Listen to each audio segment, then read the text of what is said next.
मंडळी, कालच शिवसेना ठाकरे गटाचे नेते संजय राऊत यांनी यावेळच्या विधानसभेला महाविकास आघाडी 180+ जागा जिंकेल असं विधान केलं। या लोकसभेत महायुतीपेक्षा चांगली कामगिरी केल्यामुळे महाविकास आघाडीचं मनोबल वाढलेलं सध्या दिसत आहे। महाविकास आघाडीच्या नेत्यांची आणि कार्यकर्त्यांची सध्या विधानसभेसाठी तयारी जोरात चालू झालेली आहे। या विधानसभेत काहीही झालं तरी आपण सगळ्यात जास्त जागा जिंकून आणायच्या अशी चर्चा सध्या शिवसेना ठाकरे गटामध्ये चालू आहे।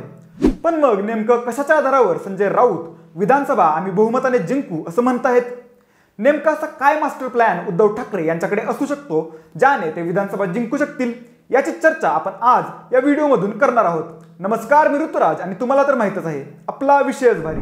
मंडळी, सगळ्यात पहिली गोष्ट जी उद्धव ठाकरे करतील ती म्हणजे काँग्रेस राष्ट्रवादीशी भांडून विधानसभेत जास्त जागा मिळवणे। मंडळी, उद्धव ठाकरे यांच्या शिवसेनेने या लोकसभेत महाविकास आघाडीमध्ये सर्वात जास्त म्हणजेच 21 जागा लढवल्या होत्या। त्यापैकी त्यांना 9 जागी विजय मिळवण्यात यश आलं। पण उद्धव ठाकरे हे लोकसभेप्रमाणेच विधानसभेला सुद्धा सगळ्यात जास्त जागा आपल्या पदरात पाडून घेण्यासाठी राष्ट्रवादी आणि काँग्रेस यांच्या सोबत तयार होणारा कडवटपणा सुद्धा आपल्यावर ओढवून घेऊ शकतात। गणित सोपं आहे, जेवढ्या जास्त जागा लढणार तेवढ्यात जास्त जिंकून यायची शक्यता। त्यामुळे याच गणितानुसार उद्धव ठाकरे विधानसभेत जास्त जागा लढण्यासाठी मागू शकतात। पण काँग्रेस आणि राष्ट्रवादी सुद्धा त्यांना लोकसभेप्रमाणे सहजासहजी विधानसभेत जास्त जागा सोडणं थोडं अवघडच आहे। आता यातला दुसरा असा मुद्दा आहे की काँग्रेस आणि राष्ट्रवादी सोबत विधानसभेतील जागा वाटप फॉर्म्युला जर उद्धव ठाकरे यांच्या मनानुसार झाला नाही तर ते कदाचित भाजप सोबत जाण्याचा विचारही करू शकतात। आता हा मुद्दा ऐकून आश्चर्य वाटून घेऊ नका, कारण हे राजकारण आहे। राजकारणात काहीही घडू शकतं आणि त्यातल्या त्यात सध्याच्या राजकारणात तर खरंच काहीही होऊ शकतं। लोकसभेत काँग्रेसने 17 जागा लढवून त्यापैकी 13 जागा जिंकल्या आणि शरद पवार यांनी 10 जागा लढवल्या, त्यापैकी 8 जागा खेचून आणल्या।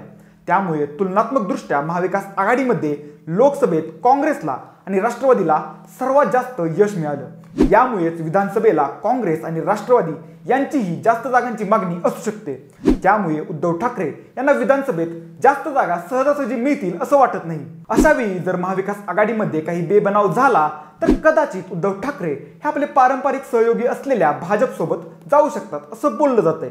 आणि तसं पण विचारधारा आणि निवडणुकांमधील यश पाहता भाजप सोबत जाणं उद्धव ठाकरे यांच्या सोयीचं आहे।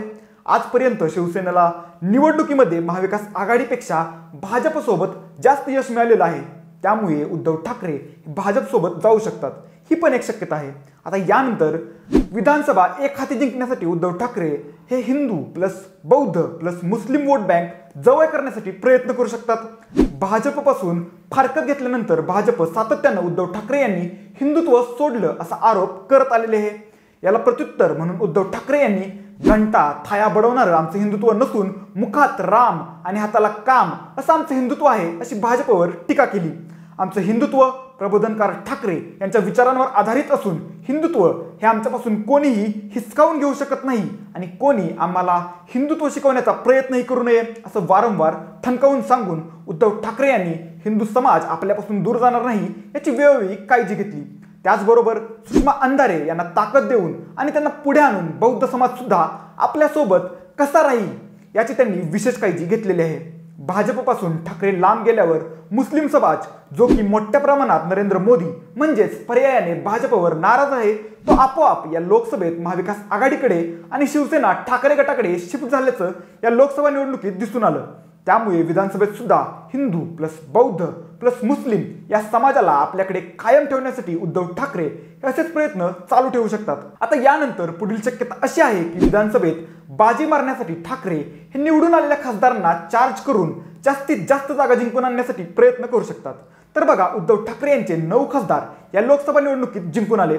त्यामुळे कार्यकर्त्यांचा आणि जुन्या कडवट शिवसैनिकांचा उत्साह वाढला आहे।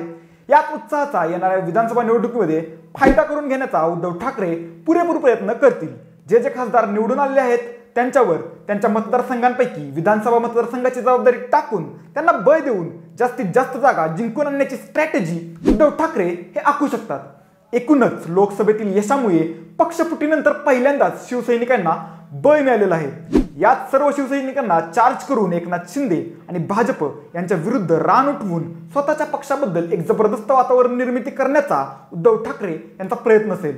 जुन्या कडवट शिवसैनिकांना जाग करून त्यांना परत साथ घालून त्यांना आपली ताकद बनवण्याची खेळी उद्धव ठाकरे यावेळी खेळू शकतात असं बोललं जातंय.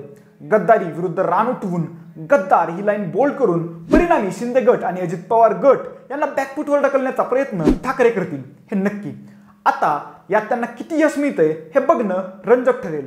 मंडळी, पुढचा महत्वाचा मुद्दा आहे तो म्हणजे उद्धव ठाकरे पवार प्लस ठाकरे सहानुभूतीचा फायदा उठवतील. मंडळी, शिवसेना आणि राष्ट्रवादीच्या पक्षफुटीनंतर जनमानसात एक प्रकारची उद्धव ठाकरे आणि शरद पवार यांच्याबद्दल सहानुभूती दिसून आली. मुळात ही पक्षफूट भाजपने आपल्या सत्ताबळावर घडवून आणली आणि सर्वसामान्यांचं असं मत तयार झालेलं आहे. त्यामुळे ठाकरे आणि पवार या शीर्ष नेतृत्वाबद्दल आपसुकच एक सहानुभूती दिसून आली आणि त्याचा फटका महायुतीला लोकसभा निवडणुकीत बसला. याच पवार प्लस ठाकरे सहानुभूतीचा उपयोग विधानसभेला निवडणुकीत उद्धव ठाकरे आपल्या जागा जिंकण्यासाठी करू शकतात. एकूणच आपण चर्चा केल्याप्रमाणे आगामी विधानसभा निवडणुकीसाठी उद्धव ठाकरे यांनी जोरदार तयारी चालू केलेली आहे. गेले काही दिवस ते वेगवेगळ्या पदाधिकाऱ्यांच्या बैठका मेळावे घेत आहेत. आजच शिवसेना भवन येथे त्यांनी सर्व जिल्हा प्रमुखांची बैठक बोलावली आहे. तसेच ठाकरे गटाबद्दल सध्याचं अनुकूल वातावरण बघून विधानसभेच्या निवडणुकीपूर्वी ठाकरे गटामध्ये काही नेत्यांचं इनकमिंग सुद्धा होऊ शकतं. त्यामुळे एकंदरीत पाहता उद्धव ठाकरे आणि त्यांची शिवसेना ही या निवडणुकीमध्ये भरघोस यश मिळवण्यासाठी वेगवेगळे प्रयत्न करत आहे. पण मंडळी, तुम्हाला याबद्दल काय वाटतंय? उद्धव ठाकरे हे या विधानसभेसाठी अजून काय खेळी करू शकतात? त्यांचा मास्टर स्ट्रोक काय असेल? तुमची मतं आम्हाला कमेंट करून नक्की कळवा.